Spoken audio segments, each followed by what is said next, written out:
Pelatih Timnas Indonesia Patrick Kluivert sudah tiba di Indonesia jelang persiapan Timnas melawan Australia di laga Grup C kualifikasi Piala Dunia 2026 zona Asia. Lalu apa saja yang harus diprioritaskan oleh Kluivert dalam menyiapkan skuad Timnas? Kami membahasnya bersama dengan pengamat sepak bola Bung Anton Sanjoyo yang telah bergabung bersama kami di Kompas Petang. Salam olahraga Bung Anton. Salam olahraga. Kluivert dan juga asisten pelatih sudah tiba. Menurut Anda, apa yang harus diperhatikan oleh Kluivert dalam meracik timnas saat menghadapi Australia nanti? Ya, ini masa-masa yang berat bagi Kluivert dan kawan-kawan ya, karena dia harus mempersiapkan laga pada tanggal 20 Maret melawan Australia di Sydney. Sementara pemain-pemainnya belum kumpul, bahkan belum pernah kumpul setelah era dia. Jadi ini yang pertanyaan, kalau saya pertanyaan besarnya ini gimana nih strateginya, karena kan kebanyakan pemain ada di luar negeri, pemain yang terakhir tim utamanya Sintayong itu kan mainnya di luar negeri ya. Ada yang di Belanda, kebanyakan di Belanda, tapi seperti Jai main di Italia, Kevin Dix main di Eropa, sementara Martin Pas main di Amerika kan. Jadi sulit ini mempertemukan mereka ini, apalagi ketika Kluivert ada di Belanda, saya nggak tahu apakah dia ketemu sama pemain-pemain Indonesia yang ada di sana kan. Ada Tom Haye, ada Verdong, ada banyak sekali pemain Indonesia di sana. Apa dia sempat ketemu atau enggak? Karena menurut saya pertemuan tim pelatih dengan para pemain yang sudah settle di era Sintayong, menurut saya sangat penting. Jadi kalau sekarang dia datang ke Indonesia, saya baca berita dia akan muter ke Liga 1 untuk cari pemain lain. Saya kira kalaupun ada penambahan, barangkali tidak terlalu signifikan, mungkin 1-2 menggantikan tim yang dibentuk oleh Sintayong. Berarti menurut Tapi Anda menurut ini akan banyak perubahan dibanding laga sebelumnya atau seperti apa? saya yakin tidak akan banyak perubahan ya, karena bagaimanapun tim yang terakhir bermain melawan Arab Saudi itu kan tim yang sudah lama bergabung, meskipun banyak pemain juga baru ketika itu. Tapi at least mereka adalah pemain yang sudah dibentuk dalam satu tim, gitu loh. Jadi kalau mau cari pemain, kemungkinan kalau mau menambah pemain adalah pemain-pemain yang dulu pernah dipanggil Sintayong, tapi kemudian mungkin karena 1-2 masalah tidak dipanggil lagi, mungkin bisa dihubungi lagi. Saya bicara pemain seperti Sadil Ramdhani misalnya, mungkin bisa diajak bicara, dipanggil lagi. Tapi kalau strateginya, menurut saya ini yang paling krusial harus dirumuskan oleh PSSI dan Kluivert serta timnya ya.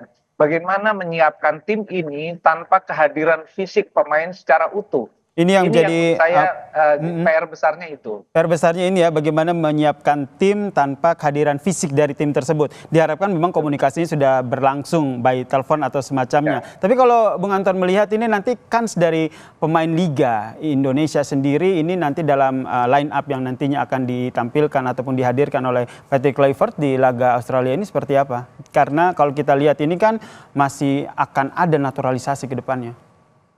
Kalau naturalisasi sih menurut saya ya karena itu kebijakan PSSI lah, sudah nggak bisa ditahan lagi karena mereka ambisi betul ya dengan pemain-pemain diaspora itu. Mungkin Romeni kan akan bergabung, Ridgewell juga akan bergabung. Tapi kalau kita bicara kans pemain di liga, ya ini yang akan dilihat oleh Kluivert. Jadi misalnya seperti Sadil misalnya atau pemain muda Jens Raven misalnya kan bisa dilihat juga sama dia karena sebetulnya kalau dari bicara sisi permainan, sisi depan kan yang paling masih mengkhawatirkan. Tapi kan kalau dilihat dari timnya Sintayong, yang main di Liga 1 kan masih ada Hoki Caraka, masih ada Ramadan Sananta di lini depan. Si Kluivert ini akan lihat lagi gitu loh, sambil melihat kemungkinan striker-striker lain yang bisa dia kumpulkan dalam waktu yang sudah mepet sekali ini, apalagi memasuki bulan Ramadan dan lain-lain. Jadi menurut saya ini challenge-nya luar biasa berat ya bagi Kluivert. Yang kalau kita lihat di pertandingan sebelumnya yang selalu menjadi evaluasi dari timnas kita adalah lini depan begitu, sambil menunggu Elormeni yang katanya akan mengisi lini depan. Ini nanti yang Anda lihat strategi yang dilakukan Kluivert seperti apa? Ya saya kira memaksimalkan lagi ya, karena kan satu harus diakui Indonesia kan nggak punya pemain yang dengan karakter striker murni. Ada Ramadan Sananta dan Hoki Caraka, tapi kan nggak terlalu fit penampilan mereka. Jadi harus dilihat lagi nih, apakah yang akan dibicarakan dengan Ramadan dan Hoki Caraka misalnya, karena dia kan sebetulnya yang sudah lama bergabung, dua pemain ini gitu loh. Rafael Strijk barangkali kalau sudah selesai kompetisinya bisa diajak bicara juga. Tapi kemungkinan besar tidak akan banyak perubahan di lini depan. Mungkin ada pemanggilan 1-2 pemain ya. Mungkin bukan di lini depannya, tapi di lini sayap atau di lini gelandang. Tapi saya tidak terlalu yakin siapa, karena kalau kita lihat apa yang dibentuk oleh Sintayong itu yang sudah yang terbaik yang dipunyai Indonesia. Mungkin ada beberapa pemanggilan baru lah, tapi mungkin pemain yang lama yang tidak bergabung, sudah tidak bergabung, Elkan Bagot misalnya bisa dipanggil lagi. Saya Banyak bilang yang tadi Radil Samdani misalnya, Ramdhani bisa dipanggil lagi.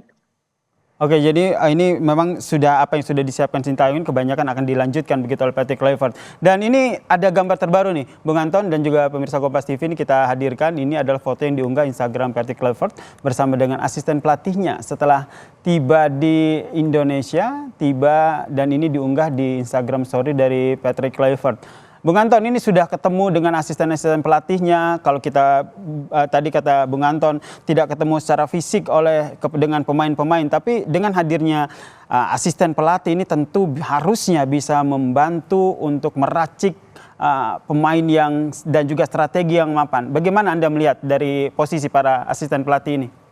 Ya, terutama kalau kita yang paling signifikan adalah kehadiran Alex Pastor kan, yang kemarin nggak sempat kumpul waktu Kluivert datang pertama.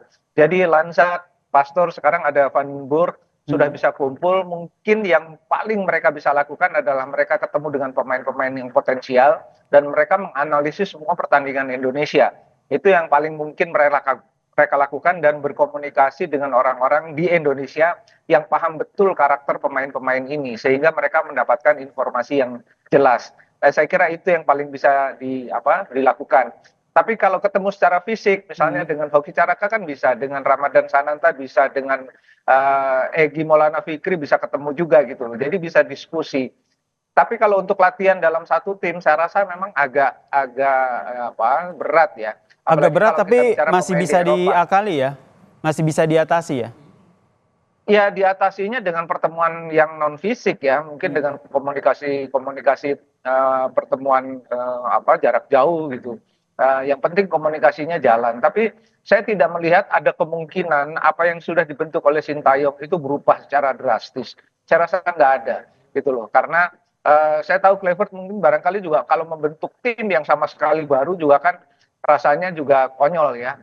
Jadi mungkin menurut saya tim yang sudah dibentuk oleh Sintayong ini dievaluasi, yang kurang-kurang dia akan coba menganalisis bagaimana menambalnya, dia lihat karakter pemain, dia lihat video rekamannya, kemudian dia mencoba simulasi dengan itu semua.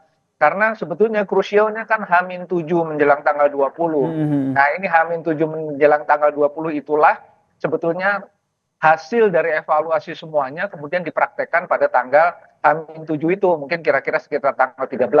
Tapi tanggal 13 itu kan itu weekdays.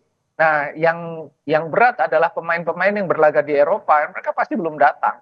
Karena mereka pada weekend, pada pekan itu mereka masih bertanding. Jadi mungkin H-4 atau H-3 dari tanggal 20 baru pemain-pemain itu kan datang. Seperti Verdong lah yang sekarang menjadi andalan Nijmegen. Kemudian juga ada Jai yang andalan Venesia, kan nggak mungkin bergabung pada tanggal 13. Pasti pada weekend atau pada akhir weekend pada pekan itu. Jadi nggak mungkin dia bergabung gitu, karena mereka adalah andalan di klub masing-masing. Jadi H-3 atau H-4 baru bisa full tim gitu ya bergabung. Nah, menurut Anda ketika sudah full tim nih gabung, apa yang akhirnya lebih diutamakan oleh Kluivert?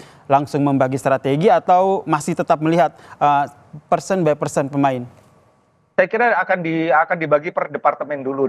Saya yakin rencana itu dia per departemen pertahanan, tengah lalu depan, lalu dia akan simulasi permainan. Mungkin kalau bisa melakukan satu laga uji coba melawan klub Liga 1 gitu untuk melihat ini aja ya, misalnya 2x20 atau 3x20 gitu. Untuk melihat apa yang sudah dia rencanakan sebelumnya dipraktekkan di lapangan jalan enggak gitu loh. Karena kan pasti akan banyak perubahan strategi ya dari Sintayong ke Kluivert, kan pasti ada perubahan lah, nggak mungkin sama plek juga gitu. Nah, ini yang saya kira akan dicoba dalam 3 hari itu. Akan dicoba dalam 3 hari tersebut ya. Lawan ya. Bung Joy, kalau STY sendiri kan pernah gitu menghadapi Australia, kemudian sudah melihat gaya permainan Australia begitu. Kalau yang Bung Joy sendiri melihat apa yang nantinya akan dibaca oleh seorang Patrick Kluivert jika melihat peta kekuatan dari ataupun perkembangan dari timnas Australia? Waktu lawan Australia kan draw kan, dan permainan Indonesia salah satu yang terbaik waktu itu, terutama dalam sisi bertahan. Nah, saya kira rekaman pertandingan itu pasti akan diulang-ulang, dilihat, dianalisis. Dan Australia sendiri menurut saya sudah banyak perkembangan yang mereka mampu menahan Jepang juga gitu. Jadi semua itu pasti sudah diskusi ketat tuh antara Lanzat, Pastor, dan Kluivert. Sekarang ada Van den Berg. Jadi rasanya mereka berempat akan berdiskusi sangat ketat mengenai laga awal itu, karena itu yang akan menjadi penentuan. Meskipun saya harus katakan, kalaupun kalah melawan Australia di Sydney, belum tertutup kemungkinan Indonesia untuk bisa lolos gitu loh. Jadi masih ada kemungkinan kalau mengalahkan Bahrain, kemudian mengalahkan Cina, terakhir Indonesia akan tandang ke Jepang. Jadi sebetulnya belum kiamat lah kalaupun kalah dari Australia, tapi pasti akan diusahakan sebaik-baiknya untuk meraih poin gitu loh.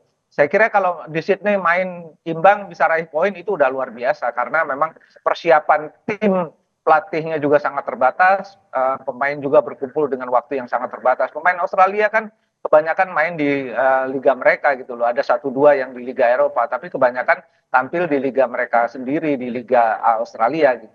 Jadi mereka lebih sering berkumpul lah, saya yakin itu. Jadi tantangan terbesar adalah ngumpulin pemain nih. Memang waktunya 2,5 bulan sejak tanggal 6 kemarin kan.